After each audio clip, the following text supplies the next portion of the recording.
Saudara, penegakan hukum indikasi korupsi di tahun politik dipastikan tidak menghambat proses pembangunan di pemerintahan.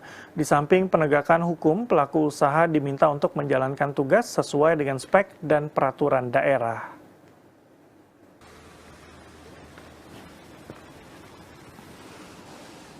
Tahun politik menjadi fokus pemerintah dan aparat penegak hukum di Kalbar, terlebih terhadap indikasi korupsi yang mungkin saja terjadi jelang pesta demokrasi.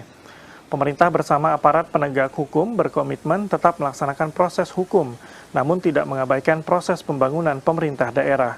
Gubernur Kalbar Sutarmiji mengatakan di tingkat provinsi cukup banyak kasus pengerjaan pembangunan yang tidak selesai. Bahkan pemenang tender mengajukan berhenti sehingga pembangunan dilanjutkan orang lain. Meski belum memunculkan kerugian negara, namun persoalan ini menjadi perhatian serius karena menyangkut kepentingan masyarakat Kalbar. Sutarmiji menyebutkan momen ini sekaligus mengingatkan politikus serta pelaku usaha untuk dapat menjalankan profesi masing-masing sesuai dengan spek dan aturan pemerintah daerah. Sementara Kapolda Kalbar, Brigjen Pipit Rismanto mengatakan, dalam penanganan indikasi korupsi di tahun politik dipastikan sesuai standar operasional pelayanan, dilakukan secara objektif, profesional, dan tidak menjatuhkan serta mengedepankan solusi untuk kelancaran pembangunan pemerintah daerah.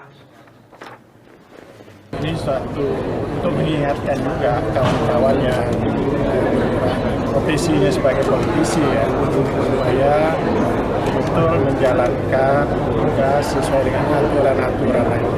Pelaku usaha juga menjalankan usahanya dengan aturan-aturan.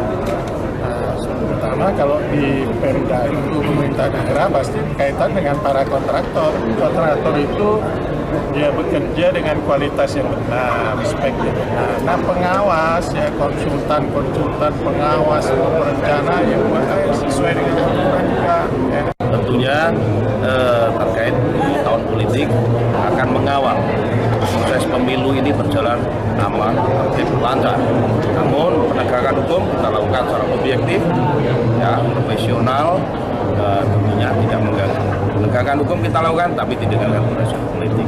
Jelas ya. Prinsip kerja itu sudah jelas. Kami bangun lebih baik adalah kita membangun kemitraan untuk mencari solusi daripada kita melakukan penegakan yang menghambat. Penegakan hukum tetap dilakukan, tapi tidak menghambat program-program pemerintah. Kesepakatan bersama yang disampaikan dalam dialog publik ini diharapkan mampu menjadi dasar untuk dapat dipatuhi seluruh pelaku usaha, politikus, serta pihak lain terkait untuk melaksanakan fungsi sebagaimana mestinya tanpa korupsi, terlebih di tahun politik.